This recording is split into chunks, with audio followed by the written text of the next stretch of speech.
Hey guys, I know this is my second video for the day, but I made two because I finally got organized and I knew that if I waited until next week or the week after to make that video about being organized, it wouldn't have lasted. So I made that video, it's up now, and then now I'm making another video about the topic that Caroline brought up last week. I am excited about this topic / like devastated about this topic. If you have not watched the video that Caroline linked to, I'm going to link it also right there, so you should go watch that and then return here so that I can talk about my feelings on it. Alright, done that? Good. So, the thing is, I love Doctor Who. I do. I love Doctor Who, and I love the storyline of Amy and Rory and Riversong. That's my favorite storyline, I guess. I almost feel like you could just start watching Doctor Who at the time that the 11th Doctor became the 11th Doctor, and you wouldn't really be missing much. It's almost like a new show, I guess. I don't know. And it's my favorite. And I love the whole thing. And then I saw that video. And the thing is I read Twilight. I read all 4 books.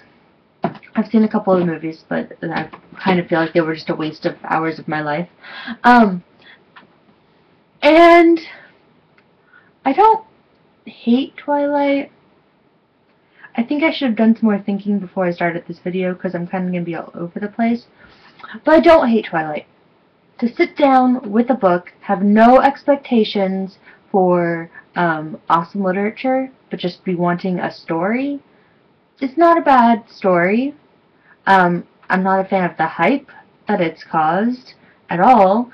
I think that you could pick up a paperback Harlequin romance in the checkout aisle and get an equally good story. I'm just saying they're about the same quality. It's not a great work of fiction, and I kind of feel like there are so much better books that youth could be reading that they're not reading.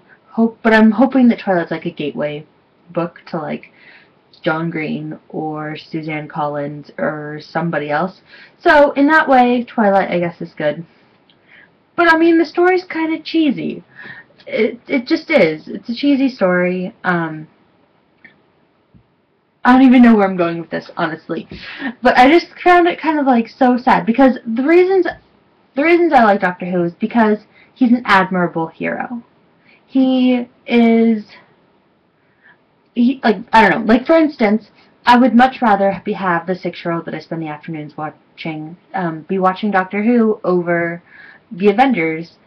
Sorry, Chelsea, I know that you're a big fan of the Avengers, but Doctor Who is a superhero, essentially, and he never, ever, ever uses a gun, and his goal is to help everyone. Very rare is it like bad guys versus good guys. Usually there's some reason why the bad guy is the bad guy, and he usually tries to help them and find a way to solve their solution. And I think that's admirable. And then just to take all of that greatness of who Doctor Who is, which I could make another whole video about, I'm sure, and then just to compare it to a vampire whose primary concern in life is to get the girl, it's so different. But if you just look, I don't know. I think when I first saw that video about how Doctor Who and Twilight are alike, I was just like devastated, because I'm like, Twilight, there's no like quality in the story, I guess. There's no lesson to be learned. Yeah, it's enjoyable. It's a good, like, I don't know. It's, you get just as much out of reading Twilight as you do of turning on the TV and just watching the first sitcom that comes up. It's just whatever. But I don't even know. I don't know what I'm trying to say. But basically, you don't get too much out of Twilight, and there's so much popularity around Twilight when I think there could be popularity about something more valuable. And it's not there because people's energy is spent on things like Twilight, which is not that, in the grand scheme of things, you're not learning much of value.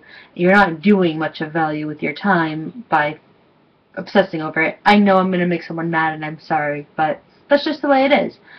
Your time's not being spent doing something valuable. But when you're watching Doctor Who, yes, it can be just as mindless to sit and watch an episode of a TV show, but even on a subconscious level, you're learning, or you're being exposed to this idea of your first reaction being to help rather than being to destroy or get rid of your foe or your enemy or your wolves that want the girl that you want or whatever.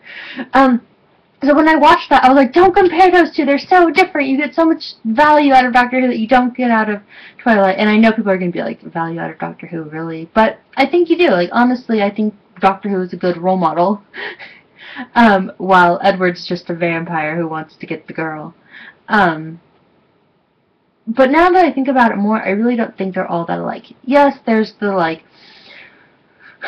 the girl and the guy and the time travel-y type thing, aging issues and babies marrying father-in-laws. I don't even know. It's, yes, similarities can come along, but I think that in the end, those are just like surface similarities that aren't that big of a deal. I don't know. I've been just rambling for like 6.5 minutes, and I'm not sure if I've said anything of value.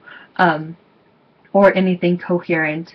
But basically, I think that while you might be able to find surface similarities between Doctor Who and Twilight, deep down on levels that matter, I don't think they're that much alike.